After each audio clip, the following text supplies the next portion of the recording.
Bonjour à tous, très content d'être là avec vous, très content d'être là avec toi Laure. Merci d'être du coup venu à cette conférence.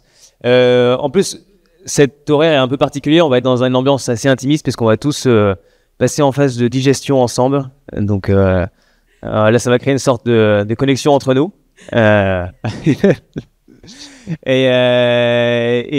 plus pour ce sujet où on t'accueille du coup Laure, CTO d'expérience sur comment capitaliser sur son expérience de CTO en scale-up pour lancer une app en 3 mois. C'est un titre qui est très long, mais qui grosso modo veut dire que tu as bossé dans une boîte qui a rapidement grandi, que tu as vu une machine quand même devenir assez robuste techniquement avec une équipe qui tourne. Et tu as tout quitté pour relancer un projet de zéro et lancer un projet hyper rapidement. Et c'est comment est-ce que tu as fait ça? Quelles étaient les différences? Et puis on va voir tout ça ensemble, quoi. Donc très content de faire tout ça avec toi, Laure. Merci encore. Peut-être première question, avant de lancer tout ça, question que je pense que tout le monde se pose après la journée d'hier, c'est est-ce que tu t'es bien remis de la soirée? Ça va, je suis allé me coucher tôt quand même. C'est bon? Ouais. T'as préparé la conf. pour être en état de bien préparer la conf. Merci et de vous tenir réveillé du coup manifestement. C'est ça exactement, c'est tout l'enjeu aujourd'hui. Non, au-delà de ça du coup, Laure, peut-être tu seras la meilleure pour parler de ça, mais peut-être un rapide passage sur ton parcours pour se présenter un peu qui tu es et que tout le monde sache un peu ce que tu as pu faire avant. Yes. Alors je vais pas vous faire tout mon parcours, ça commence à être un peu long quand même cette affaire. Ça fait 23 ans que je suis dans la tech. En gros, j'ai démarré en tant que dev dans des startups que vous ne connaissez pas. Voilà. Donc petit fast forward. En 2010, alors que je viens de quitter la boîte où j'étais, je cherche un peu ce que je vais faire. Et là, il y a un copain à moi qui me dit je suis en train de faire une due deal en fait dans une boîte qui est en train de lever des fonds. La fondatrice cherche un ou une CTO. Je vais vous mettre en contact, ça peut t'intéresser. Mmh. Et cette boîte, c'était... Et cette boîte, c'est Litchi. Okay. Et donc, c'est comme ça que je rencontre Céline Lazort, la fondatrice de Litchi. Le projet me plaît, il s'agit de faire des cagnottes pour faire des cadeaux à des gens, c'est cool. Pour la petite histoire, à cette époque-là, je vous dis qu'il y a 2 domaines où j'ai pas envie de bosser, dont en gros tout ce qui est armement et la finance, ça m'intéresse pas tellement. Ok. Voilà. Et donc voilà, je démarre effectivement sur la première version de Litchi. Il y avait déjà une espèce de proto qui existait. Je reprends les devs, et puis au fur et à mesure, voilà, on construit les fonctionnalités, je construis l'équipe de dev, etc. À partir de 2011, il y a des gens qui viennent nous voir en nous disant c'est intéressant ce que vous faites sur les cagnottes, sur le paiement et aussi sur tout ce qui est gestion de monnaie électronique. C'est-à-dire que effectivement, en fait, quand on fait une cagnotte, les fonds qui sont sur la cagnotte, ils appartiennent pas à Litchi, ils appartiennent bien aux personnes qui les ont mis sur la cagnotte. Donc en fait, il y a un peu une activité bancaire là-dedans. Tu retombes dans la finance malgré toi Je retourne dans la finance. Et du coup, enfin, de fil en aiguille, avec ces personnes qui sont intéressées, ces entrepreneurs qui sont intéressés par ce qu'on fait, on passe de partage de connaissances à maintenant, mais on va faire un service pour vous. Et de fil en aiguille, ce service devient MangoPay. Ok. Je sais pas qui connaît MangoPay ici. Ça fait beaucoup de monde. Je pense que si je demande qui connaît Litchi, je vais avoir beaucoup plus de monde. MangoPay, c'est un service de paiement qui fait effectivement ça, qui fait cette partie gestion de monnaie électronique et donc qui s'adresse particulièrement aux plateformes et aux places de marché e-commerce qui ont les mêmes problématiques en fait de détenir des fonds pour leurs acheteurs et leurs vendeurs. Donc effectivement, en fait, voilà, on crée ce deuxième produit. Ouais. Ça s'appelait pas encore FinTech à l'époque, mais ça finit par s'appeler à partir de 2014. En tout cas, le terme FinTech devient assez courant. Et tu l'as mené jusqu'à quelle taille du coup, MangoPay, si on parle? Et ben quand je quitte, en fait, pendant longtemps, on a eu les 2 produits avec la même équipe, ce qui était un peu compliqué à gérer. Ouais. En 2017, on a fini par quitter les organisations et je quitte MangoPay en 2022. C'est une boîte qui fait 300 personnes, équipe technique de 70 personnes, on a plus de 2500 clients. On fait 10 milliards d'euros de flux entrants tous les ans. Et quand t'es arrivé, du coup, il y avait rien. Du coup, t'es arrivé première. T'as créé MangoPay avec. Ouais, bah l'équipe fondatrice de Litchi, j'étais la première employée de Litchi. On a effectivement créé MangoPay au sein de Litchi. C'est une espèce de spin-off mais qui du coup est devenue en fait plus grande que Litchi, moins connue du grand public. Ouais, plus grande. Plus grand que Litchi. Ok. Ouais, 70 personnes dans la tech, donc plusieurs. Tu sais, les flux financiers qui passent sur la plateforme, du coup. C'est 10 milliards d'euros, en 2022, tu vois. Ok, donc belle. Pour donner une petite idée de la chose. Et là, aujourd'hui, donc tu as changé de boîte. Et donc, effectivement, je change de boîte. Enfin, je change de boîte. D'abord, je quitte MangoPay. Ça faisait 13 ans que j'y étais. Ouais. J'avais vu des beaux résultats et un beau parcours dans la boîte. Et j'étais là en train de me dire, donc, si on est en juin 2022, je suis là à me dire, bon, je laisse passer mon été tranquille et puis je verrai ce que je fais. En septembre, ça s'est pas du tout passé comme ça parce que ça se passera effectivement voilà. Il y a Thibaut Lantier, du coup l'initiateur du projet de Primary, qui me contacte en disant moi j'ai ce projet, je cherche à monter une équipe fondatrice, est-ce que ça t'intéresse? Et on discute pas mal et ouais, le projet était assez intéressant pour que je me dise allez go, let's go. Et du coup, même question que tu posais tout à l'heure, qui connaît Primary ici? On a trois personnes. moins connu Laure. Je pense que ça vaut le coup. Mais parce qu'on a discuté ensemble. Voilà. C'est de la triche donc. Ok. Question, c'est logique. Qu'est-ce qu'ils font? Qu'est-ce que vous faites? Primary, on crée et on fait tourner des cabinets médicaux généralistes. Ça paraît peu tech, a priori. Peu tech. Et l'idée, c'est vraiment effectivement de venir réinventer le cabinet médical, celui où vous avez votre médecin de famille. Et alors, pourquoi le réinventer? Parce qu'on veut améliorer l'expérience du cabinet médical pour les patients. On veut améliorer les conditions d'exercice des médecins. J'imagine que tout le monde a un peu entendu parler des sujets de pénurie de médecins et de crise un peu de la profession. Tu n'es par exemple pas de médecin généraliste pour l'instant, voilà, pour témoigner. Voilà. Et aussi on veut, et c'est là que la tech aussi est importante, on veut aussi améliorer les actions de suivi de patients et de prévention que peuvent faire les médecins et leur redonner les capacités d'en faire. Parce qu'actuellement, les médecins généralistes qui sont médecins traitants ont peu de capacités de faire. Et donc, c'est pas un projet pure tech, c'est un projet dit tech-enabled, où la tech vient en support de tout ça. D'accord. Voilà. Donc, il y a un logiciel qui est construit, qui est en train de construire. Exactement. Notre premier logiciel, c'est une application pour les patients. C'est une application un peu compagnon des patients et dans leur parcours de soins. Voilà. Et du coup, qui permet de rendre très réel notre marque déjà pour les patients. Pour les patients, oui.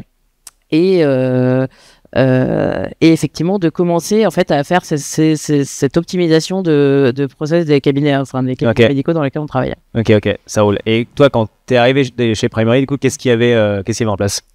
Eh ben, il y avait donc mon associé, futur associé Thibaut, qui avait une idée, une idée qu'il avait quand même bien travaillé. Il avait quand même passé quelques mois déjà à travailler le sujet. Il est un peu sérieux sur le sujet. Et quelques slides en fait, voilà. Ok, ça marche. Et alors pour vous raconter un peu comment on a démarré, on a été rejoint par deux associés quelques temps après moi. On a créé l'entreprise effectivement en mars. On commence avec 2 cabinets. Mars 2020. Mars 2023. On commence avec 2 cabinets médicaux parce que dans mes associés, il y a un médecin qui avait déjà ces 2 cabinets médicaux qui sont en fait nos cabinets pilotes, qui sont devenus nos cabinets pilotes. On fait une levée de fonds, effectivement, pour pouvoir démarrer parce que c'est un projet qui a beaucoup d'ambition et besoin d'un peu de moyens. Et en parallèle de ça, en fait, on fait la définition de produit de l'app. Et puis je commence les recrutements puisque on s'est entendu dès le départ pour dire que moi ça fait quand même 10 ans que je fais pas de dev et qu'il y a un moment c'est pas là où va être ma valeur ajoutée. Et excellent.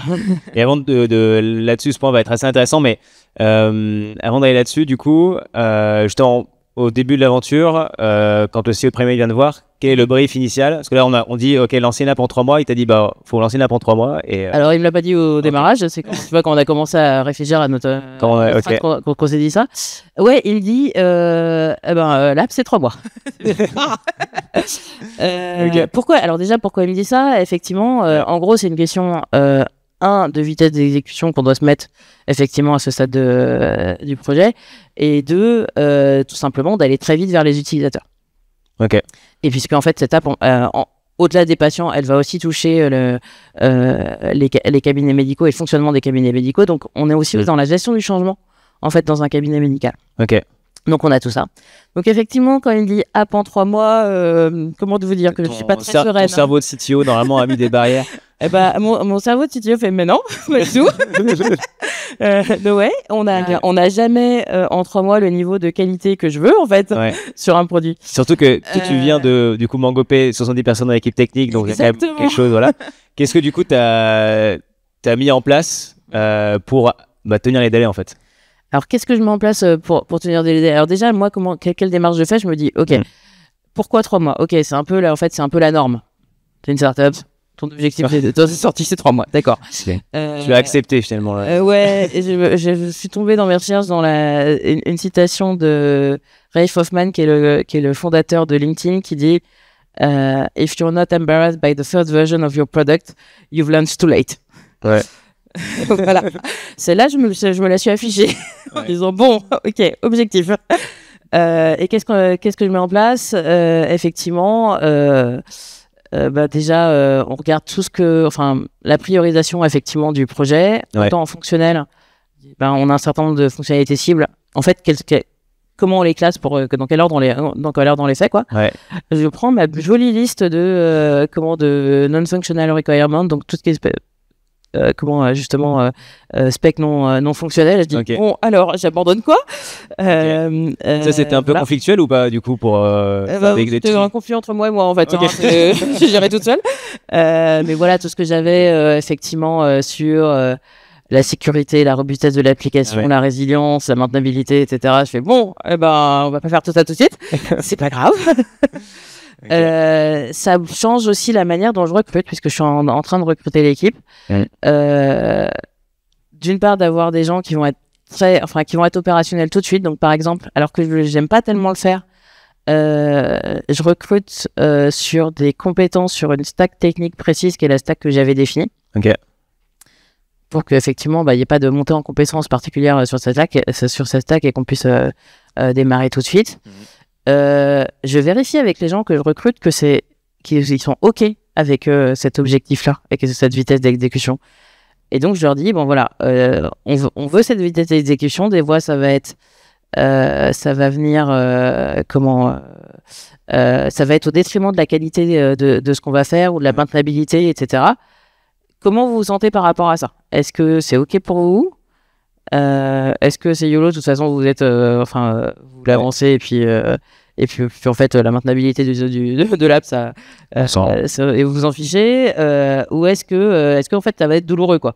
Ouais. Et là, c'est intéressant parce que les développeurs, souvent, on a un peu ce réflexe-là, on dit, la façon de penser à un développeur, c'est plutôt qualité technique en premier. Ouais. Et du coup, ça t'a filtré beaucoup de profils, du coup, ce test? Ça m'a filtré un peu de profils. Ouais. Ça m'a filtré un peu de profil. Il y a des personnes, j'ai entendu des devs dire en fait moi sur le démarrage d'un projet je suis pas à l'aise quoi. Ouais. Moi je suis là plus quand il faut faire des choix, les choix techniques on peut prendre du temps pour les faire, la qualité interne c'est important, etc. Et c'était ce qu'on faisait chez MangoPay d'ailleurs. Moi les dernières c'est plutôt les profils qu'on cherchait chez MangoPay. Là c'est un peu un autre type de profil. Ok. Et c'est pas, et aussi ceux qui me disent, non, YOLO, on fonce et tout. Petite méfiance aussi parce que on fait une première version, mais moi je veux qu'elle dure. C'est pas du jetable ce qu'on fait. Ouais. Je veux pas que ça soit du jetable. Ouais, faut quand même avoir la vision un peu long terme, même si. Exactement. Ok. Au niveau peut-être des tactiques de projet. Qu'est-ce que tu as mis en place que 3 mois? Et là, on va au plus court tout le temps. Ok. C'est-à-dire que les choix techniques, on fait pas d'études techniques, sur les choix techniques, on prend les technos que les les gens qui sont là connaissent. Yes. On prend les technos qui sont les plus simples à utiliser. Typiquement, sur l'hébergement, on choisit assez rapidement nos amis nantais de Clever Cloud. Voilà, petite. Voilà. Voilà, tous les choix sont comme ça, orientés sur la rapidité, en gardant quand même la question de la pérennité un petit peu quand même en deuxième critère. Mais voilà. Ça, je pense que justement, tu parlais de seniorité aussi, d'expérience des gens que tu as recrutés au début. C'est un peu ça qui permet d'avoir à la fois, genre, dire, ok, je sais que j'ai avancé vite au début, mais en mettant le minimum en place pour que derrière, ça soit un minimum maintenable. Exactement. C'est-à-dire que les personnes ont conscience de ces deux enjeux-là. Donc c'est intéressant. Ouais. Et puis après, c'est la vie d'un projet assez classique. On se fait quand même un planning, un rétro-planning avec des objectifs de livraison. On passe quand même du temps sur des choses qui nous semblent importantes pour en gagner. Typiquement, tout de suite au démarrage, on se met des objectifs de ce qu'on appelle continuous delivery, donc de livrer très régulièrement. On fait du coup la mise en prod qui sortent. Exactement. On fait effectivement on s'outille techniquement sur la CI/CD pour les gens qui connaissent, pour que ça soit le cas sans que chaque livraison soit trop coûteuse en temps. On a fait un peu la même chose typiquement sur les logs qu'on avait dans l'application, en disant c'est important d'en avoir dès le début pour comprendre ce qui se passe. On passe un peu de temps dessus. Ok. Et tu parlais de cycle de livraison, par exemple, là, le classique, on va dire Scrum, etc., qu'on peut avoir en tête, il y a souvent des cycles de 3 semaines. Donc des sprints. C'était quoi un peu les... Nous, on a fait du plus ou moins Scrumban avec des cycles d'une semaine. Et en fait, des cycles d'une semaine où on se donnait des objectifs effectivement de livraison. Mais en fait, on se voyait tous les jours, voire plusieurs fois par jour avec le premier dev, puis le dev qui arrivait après. Et en fait, on était, et le product manager surtout. Et on était tout le temps dans la micro-décision de qu'est-ce qui est le mieux à faire au fur et à mesure. Au fur et à mesure, Et ce qui est un moment qui n'existe pas très souvent de démarrage de projet, où effectivement, en fait, tout le monde est focus uniquement sur cet objectif-là, donc on peut le faire comme ça. Et alors, du coup, je rebondis sur ce que tu disais tout à l'heure, c'était intéressant, tu dis, chez Mangopé, ça faisait longtemps que tu faisais plus de dev en tant que CTO. Quand tu reviens, du coup, à lancer un projet de zéro en tant que CTO, quel est ton rôle, du coup ? Est-ce que tu reviens en dev ? Est-ce que non ? Qu'est-ce que tu as fait ? Alors, je reviens pas en dev, effectivement. Pourquoi ? Alors, à un moment, j'ai commencé à regarder ce que moi j'arrivais à produire en dev. En fait, il y a une telle différence entre mon niveau d'exigence sur les devs et ce que moi j'arrive à produire et la vitesse à laquelle j'arrive à le produire que clairement, c'était pas là. Enfin, comme je dis, c'est pas la rajouter. Voilà. Par rapport au mec senior, etc. Exactement. En développement, ça demande quand même un certain entraînement. J'avais plus du tout. Moi, ma responsabilité est de créer les conditions de réussite du projet. Donc, elle est sur effectivement le recrutement, les choix techniques, les choix de prestations, donner des objectifs clairs, la facilitation du projet là pendant les 3 mois. Et j'ai aussi repris des choses disons opérationnelles techniques. Et en fait là, comme j'avais des experts sur les points qui étaient où il y avait besoin d'expertise, je me suis plutôt mis sur les sujets qui demandaient peu d'expertise, qui étaient certainement un peu moins critiques et qui demandaient un peu moins d'expertise et sur lesquels moi je pouvais monter en compétence relativement rapidement. Typiquement, j'ai fait l'installation du back-office sur Retool. Retool, c'est une solution de back-office un peu low-code. Et effectivement, quelques pages de back-office pour qu'on puisse suivre un peu l'activité. J'ai fait d'autres, j'ai fait un peu d'infra, de l'admin sur Elasticsearch, tu vois, des trucs comme ça, quoi. Ok. Donc un peu d'opérationnel technique, mais sur les tâches bien précises, en dehors des devs de features. C'est ça, pour que les devs ils restent focus sur la création de l'app, quoi. Ok. Non, hyper intéressant. Et du coup, question, on arrive, du coup, tu mets en place cette organisation, ça roule, etc., ça livre, ça ship, etc. T'arrives au bout des 3 mois. Et qu'est-ce qui sort du coup de... on sort à peu près dans les temps. C'est-à-dire que on a commencé les devs. Mon premier dev est arrivé le 17 juillet. Il a pris une semaine de vacances en août et on a sorti le 26 octobre. Donc on était quand même pas trop mal sur l'objectif. C'était une semaine du coup de décalage. Du coup tu disais... mais je te dis en fait une semaine c'est pas mal. Ouais. C'est honnête. On avait fait un peu de presta sur la partie mobile avant que le dev mobile, Ok. dev mobile arrive un peu plus tard. Voilà, on se débrouille un peu comme ça. On a une app qui est toute prête. Ouais. On lance en cabinet médical puisque c'est une app pour nos patients effectivement. Donc il y a quelques personnes qui vont en cabinet médical pour présenter l'app aux équipes du cabinet. Donc j'ai médecin et assistante médicale. Et puis la mettre dans les mains des patients, quoi. Ok. Et du coup, évidemment, dans la première heure qu'ils font ça, ils reviennent avec 10 problèmes, quoi. Le Slack qui sonne en permanence en mode alors, il y a un tel, il a ça comme problème, ça machin, voilà. Ok. Donc on commence à regarder. En gros, on a des utilisateurs qui se retrouvent dans quelques corner cases qu'on n'avait pas vu. Ouais. Mais en fait, Corner case, du coup, c'est des cas d'usage non prévus, vous n'avez pas anticipé, quoi. Et mais surtout, en fait, ce qui nous arrive, c'est alors comment dire, les données des patients, on les retire du logiciel médecin qui est utilisé donc par le cabinet médical. Et pour donner un exemple tout bête, typiquement, nous sur les tests qu'on a, un patient, il a une date de naissance. Le logiciel médecin. Rentrer la date de naissance du patient, c'est obligatoire. Ouais. On a évidemment des cas où les patients, ils n'ont pas de date de naissance et du coup, on n'arrive pas à les onboarder, quoi. Ouais. Donc voilà, on se retrouve en fait avec des sujets de qualité de données réelles qu'on n'avait pas vu et qu'on n'avait pas pu imaginer qu'on aurait. Ouais. Du coup, on est reparti, je pense, pour une semaine ou deux d'amélioration de l'app. Ouais, c'est ça. Ça a marché, du coup, ça fonctionnait en prod, ça est utilisable ou du coup. Ah oui, tout à fait, tout à fait utilisable. Enfin, ça, il y a pas eu de sujet, mais effectivement, c'est plutôt, on avait quelques cas de trucs qui marchaient pas comme on avait prévu. Enfin, en fait, où le contexte n'était pas du tout prévu comme on voulait. Et du coup, l'équipe, on a fait une rétro sur la sortie de l'app. On était évidemment un petit peu frustré de ça. Ouais, c'est ce que j'avais demandé du coup. Et en même temps, on n'aurait pas pu faire plus efficace.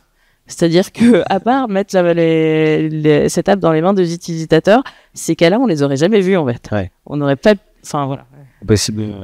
Ouais. Sauf mettre des efforts démesurés en fait sur nos tests et nos cas de tests, quoi. C'est ça. Et du coup, tu dis première sensation à la fin de sa première journée, un peu de frustration. Ouais. Et avec le recul. Et en vrai, c'est vraiment ce qu'on pouvait faire de plus efficace. Ouais, c'était voilà. J'ai donné le max, quoi. Et du coup, ça c'est intéressant parce que t'as lancé ça. On le disait un peu en trame de fond après avoir vécu cette expérience chez Mangopé où t'as vécu un scale, etc. Qu'est-ce que du coup t'as fait différemment par rapport à un projet que t'aurais pu lancer il y a 10 ans? Alors, qu'est-ce que j'ai fait différemment? En fait, le truc hyper intéressant, c'est de savoir un peu mieux où on va. C'est-à-dire que j'ai une idée j'ai une vision long terme et j'ai une idée du chemin de maturité du produit qu'on a. Quelqu'un m'a dit une fois, en fait, quand t'as moins d'expérience, tu ne sais pas ce que tu sais pas sur la tech. Ouais. Moi, quand j'ai commencé Mangopé, les sujets de conformité, même quelques sujets même de sécu, la manière d'appréhender la sécurité, des choses comme ça, en fait, j'étais beaucoup moins expérimenté dessus. Ouais. Donc ça, effectivement, maintenant, je les ai en tête. Pour donner un exemple, tu vois, on n'a pas les moyens de faire un audit de sécurité très grand. Par contre, on a repris la liste des OWASP Top 10 là. OWASP Top 10, c'est en gros c'est les cas de vulnérabilité d'applications les plus courants. Et on a regardé effectivement comment on y répondait. Ouais. Ça nous aurait pris 2 heures avec l'auto-audit. Voilà. Voilà. Ouais, c'est un peu de l'auto-audit, mais notre niveau c'est un peu vert, quoi. C'est ça. Ok. Voilà. Et puis du coup, on avait quelques points d'amélioration qu'on a fait derrière. Donc voilà. Ce qui change aussi beaucoup, pareil. Enfin, je parlais de la conformité. Le réglementaire en santé, c'est quelque chose d'extrêmement important. Moi, c'est le premier truc sur lequel je me suis documenté. Je venais pas du domaine de la santé. J'ai pris le sujet par le réglementaire, en fait. Ok. Dire, ok, c'est quoi mon cadre réglementaire? Ok. Ça, c'est intéressant du coup parce que tu dis job de CTO, tu dis tech et en fait du coup tu es direct aussi à cette partie réglementaire autant il faut le savoir, quoi. Tu vois, enfin faut savoir, faut connaître ton terrain de jeu en fait là-dessus. Et il est impossible pour une boîte comme nous d'être nickel sur tous les points réglementaires. Ça n'a pas de sens d'ailleurs. par exemple, je sais pas moi, sur la RGPD, prévoir les durées de vie des données à notre échelle, est-ce que c'est des durées de vie à 5 ans, alors que nous, on sait pas très bien où on va être l'année prochaine, ça n'a aucun sens. Ouais. Typiquement. Mais par contre, effectivement, il faut commencer à travailler le sujet là, enfin, sur les points les plus importants, quoi. Ouais. Ok. Cette grosse prio. Et du coup, par rapport à un projet lancé il y a 10 ans, t'as en tête peut-être des erreurs que tu as pu faire avant où tu dis, ok, là j'ai mal anticipé, etc. Ou là tu as pu du coup dérouler un truc carré et sans accroche. Erreur, je sais pas si tu le dis comme ça ou si tu dis manque d'expérience, effectivement, et donc manque d'anticipation, en fait, de certains points. Et ce qui change aussi, c'est Mangopay, je me suis retrouvé avec une équipe de 70 personnes, donc j'étais ni dans le faire, ni même dans le faire, mais dans le faire. On commence à le faire au carré. Ouais, c'est ça. Non, mais par contre, ça donne une manière de, de communiquer les enjeux de manière beaucoup plus claire. Enfin, c'est obligatoire de communiquer beaucoup plus clairement les enjeux de l'équipe. Ouais. Et cette clarté, la remettre sur une équipe de 3 personnes, c'est hyper intéressant. Okay. Ou à l'échelle d'une boîte, c'est hyper intéressant. Et de la même manière sur des sujets un peu moins tech, mais je sais qu'avec mes associés, on a taclé tout de suite par exemple le triptyque mission, vision, valeur. En fait, on s'en occupe en mars, quoi. Des choses comme ça et du coup, c'est extrêmement structurant en fait pour la suite. Ok. Et du coup, j'ai une question qui est venue aussi pendant que tu racontais un peu quand vous étiez dans le feu un peu de l'action, etc. Dans les cycles. Est-ce que du coup, période assez intense, est-ce que c'est passé par des nuits blanches, par exemple, de travail? Est-ce que Alors pas du tout, alors que j'en ai un peu connu dans les effectivement au démarrage de Litchi typiquement. Là non, enfin j'ai 3 enfants, je suis pas la seule de mes associés à avoir 3 enfants. On est on échange un peu du temps et de la précipitation contre un peu d'expérience, c'est pas désagréable des fois. Ce qui est pas, non mais c'est un point important parce que quand on entend du coup 3 mois dès les cours, pas de pression forcément, on dit bah voilà. Non, on l'a fait dans un rythme de travail assez intense certes, mais pas non plus en mode hyper rush, quoi. Ouais. Non mais ça je pense c'est bien à avoir en tête et je pense par l'expérience du coup tu pouvais plus avoir de recul pour pas s'affoler, pas voilà. Tout à fait. Excellent. Et du coup justement d'être passé par expérience scale-up, remis sur un projet comme ça, qu'est-ce que toi finalement t'en tires de retourner un peu aux sources, j'ai envie de dire, au début des projets? Quand j'ai quitté Mangopay, en fait, je me suis posé la question du type de boîte que je voulais rejoindre. Et en vrai, la créativité d'une boîte à démarrage et le champ des possibles qu'il y a me manquait vachement, m'avait manqué en fait à la fin de Mangopay. Et du coup, reprendre un projet au démarrage, ça fait beaucoup du bien. Ça fait aussi pas mal de bien de changer de domaine, d'ailleurs, de passer de la fintech à la health tech. J'ai trouvé ça très rafraîchissant. Ouais. Voilà. Et alors évidemment, il y a, c'est beaucoup moins confortable, hein, c'est-à-dire que il y a forcément l'incertitude inhérente à un démarrage de projet. On se paye pas, on n'a pas de bureau fixe, on est dans un coworking où il faut se battre tous les matins pour avoir une place, des trucs comme ça. C'est pas grave. Ouais. C'est pas grave parce que le fait de recréer quelque chose de départ et de le construire, moi je trouve ça hyper présent là sur les cabinets médicaux. On est en train de créer les 3 prochains, préparer l'ouverture de 3 prochains cabinets. Sur l'app, on fait des trucs très sympas du style, on est en train de travailler sur présenter le temps d'attente en cabinet médical aux patients. Pour toutes les fois où vous êtes arrivé dans la salle d'attente. Alors, il y a 12 personnes, mais lesquelles sont avant moi en fait. Effectivement, et de regarder toute l'amélioration qu'on peut donner et l'impact qu'on peut avoir sur notre sujet, c'est hyper grisant, quoi. Ok, hyper intéressant. Et écoute, peut-être pour conclure un peu sur cette ouverture, un peu sur ce lancement de projet revenu après une scale-up, quel conseil toi tu donnerais à des boîtes qui vont commencer à lancer justement ce projet en 3 mois, dire ok, il faut qu'on y aille, qu'est-ce que tu leur dirais pour les aider? Vraiment, le truc qu'on a fait, c'est regarder les choses qu'on pouvait pas enlever en fait dans ce qu'on pouvait mettre dans ce qu'on voulait mettre dans les 3 mois, hein, clairement, hein. On a réfléchi comme ça en vrai. Et effectivement se mettre complètement en ordre de bataille. Et ce qui a été hyper important pour nous, ce qu'on essaie de garder, tu vois, dans la suite de la boîte, c'est le focus qu'on a eu à ce moment-là. Les prios. Et par exemple, l'équipe tech, on se dit, en fait, on veut pas faire, tu vois, une personne, un projet, par exemple. C'est toute l'équipe sur le même projet et tout le monde focus avec la même focalisation. C'est hyper intéressant. On perd ce bas, quoi. Ça marche. Voilà. Okay. Merci Laure pour cette Merci à toi. Retour. Et bien.